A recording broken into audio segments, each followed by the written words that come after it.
Hello दोस्तों, स्वागत है आप सबका मेरे YouTube channel Sachin education hub पर। दोस्तों, आज हम बात करने वाले हैं कि प्रॉफिट मैक्सिमाइजेशन और वेल्थ मैक्सिमाइजेशन में क्या फ़र्क है। दोस्तों, अगर आपको याद हो तो ये दोनों ही क्या हैं, मेन ऑब्जेक्टिव्स हैं किसके, दैट इज़ फाइनेंशियल मैनेजमेंट के। तो फाइनेंशियल मैनेजमेंट के अंदर अगर आप बात करो तो ये दो ऑब्जेक्टिव्स के बीच में असल में क्या फ़र्क है, इसके बारे में भी क्वेश्चन आपको आ सकता है। तो इसके लिए आपको डिफरेंस के वे में पॉइंट्स दे दिए गए हैं दोस्तों। तो अगर आपको ये नोट्स चाहिए तो आप यहाँ से वैसे स्क्रीनशॉट भी ले सकते हो, नहीं तो आपको टेलीग्राम चैनल पे मिल जाएंगे। इसके अलावा दोस्तों, अगर आपको कोई और भी नोट्स चाहिए वो भी वहाँ पे अवेलेबल हैं। तो दोस्तों, अब हम करते हैं स्टार्ट कि सबसे पहले आपके सामने है कि प्रॉफिट मैक्सिमाइजेशन और वेल्थ मैक्सिमाइजेशन, इन दोनों का मतलब क्या है, यानी मीनिंग क्या है। तो it is a capability of the firm to earn maximum profit with less cost.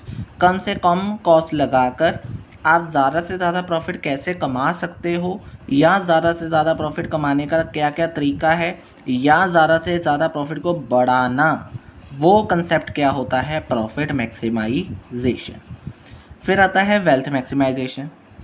Wealth maximisation का मतलब है कि it is a ability of a company to increase the market value of common stock. एक common stock की market value को बढ़ाना, या कह लो पर शेयर वैल्यू को बढ़ाना, that is known as wealth maximisation. आगे आता है इसकी नेचर। तो देखो दोस्तों, नाम से क्लियर है, ज़्यादा मुझे एक्सप्लेनेशन देने की ज़रूरत भी नहीं है कि profit maximisation means maximise the profit. यानी इस केस का मेन नेचर या मेन कंसेप्ट क्या है कि प्रॉफिट को बढ़ाना है, और इसका मेन आता है कि पर शेयर वैल्यू को बढ़ाना है। ठीक है जी। देन आता है recognises the time pattern of return, या फिर आप कह लो कि क्या आप इसमें टाइम फैक्टर को देखते हो, क्या टाइम फैक्टर इसमें रिकॉग्नाइज किया जाता है। तो answer is no. Profit maximisation के केस के अंदर आप टाइम फैक्टर देखते ही नहीं हो कि कितना रिटर्न आपको टाइम टू टाइम आने वाला है।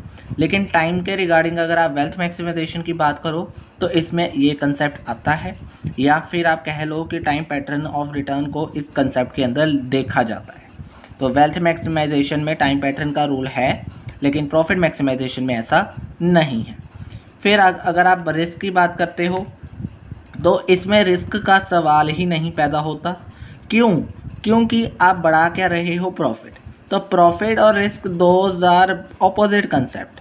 तो अगर आप प्रॉफिट को बढ़ा रहे हो तो रिस्क का होना मुश्किल है, या फिर रिस्क कंसिडरेशन हो ही नहीं सकता।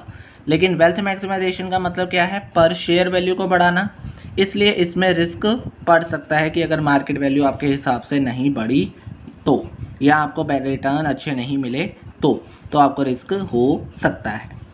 फिर बात करते हैं एम्फेसाइजेज ऑन, यानी इम्पॉर्टेंट, ये किसके ऊपर ध्यान देता है, ये देता है हमारे शॉर्ट टर्म गोल की जो प्रॉफिट है वो शॉर्ट टर्मली बढ़ता रहे बढ़ता रहे बढ़ता रहे। और ये एक ऐसा कंसेप्ट है जो लॉन्ग टर्म गोल की ओर देखता है कि एक बार में ही हमें पता चल जाए कि कितनी मार्केट वैल्यू, या लॉन्ग टर्म के लिए मार्केट वैल्यू या पर शेयर वैल्यू बढ़ जाए। तो इनका ये मेन ऑब्जेक्टिव होता है। फिर आता है मेन एम। तो नाम से क्लियर है कि इसका तो मेन एम क्या है, दैट इज़ प्रॉफिट को बढ़ाना, या जितना प्रॉफिट अर्न हो सकता है उसे अर्न करना। और इसका तो आपने ऊपर वैसे पढ़ ही लिया है कि मार्केट वैल्यू ऑफ शेयर्स को इम्प्रूव करना।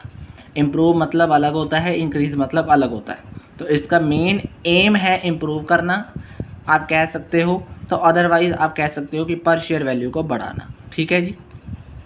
अब एडवांटेज क्या है दोनों की।